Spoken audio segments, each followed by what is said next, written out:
ஸ்கூலில் சேர்த்து வராங்க எடிசனுடைய அம்மா. ஸ்கூல் வாத்தியார் பார்க்குறாரு. ஒரு வாரம் கழித்து ஒரு பேப்பரில் அந்த எடிசன் எழுதி கொடுக்குறாரு.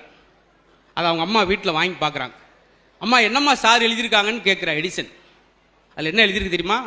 இந்த பையன் மூளை வளர்ச்சி இல்லாதவன், முட்டாள், இவனுக்கு எதுவுமே சொல்லிக் கொடுக்க முடியாது, சொல்லிக் கொடுத்தாலும் புரியாதுன்னு எழுதி கொடுத்துருக்காங்க. இதை போய் அவன்கிட்ட சொல்ல முடியுமா? டேய், நீ பெரிய அறிவாளியாம்டா, உனக்கு சொல்லித்தரக்கு வாத்தியாருக்கே அறிவுலையா, என்னம்மா சொல்கிறீங்க அப்படின்னு அந்த பேப்பர் மடித்து புக்கில் வச்சுட்டு அம்மாவே தன்னுடைய எடிசனுக்கு சொல்லிக் கொடுக்குறாங்க. ஒரு குறிப்பிட்ட காலத்தில் அம்மாலாம் இறந்த பின்னாடி நிறையா கண்டுபிடிச்சிட்டாரு. இந்த லைட்டு கண்டுபிடிச்சது, சினிமா கண்டுபிடிச்சது எல்லாம் அவர் தான். இத்தனை கண்டுபிடிப்புகள் கண்டுபிடிச்சா கூட அந்த வீடு ஷிஃப்ட் பண்ணுறப்ப அந்த பேப்பர், அந்த புத்தகத்துக்குள்ள அந்த பேப்பர் எடுத்து பார்க்குறாரு எடிசன். எதற்கும் லாயக்கற்றவன் இவன், ஒரு முட்டாள், இவனுக்கு சொல்லிக் கொடுக்க முடியாது. அதை பார்க்குறான். இவ்வளோ நெகட்டிவான விஷயத்தை அம்மா எவ்வளோ பாசிட்டிவாக சொல்லி கொடுத்து இன்னைக்கு இவ்வளோ கொண்டு வந்திருக்காங்களே. நம்மளால என்ன செய்வோம்? வாத்தியார் சொன்ன மாதிரியே இருக்க வரும். வெளிநாட்டு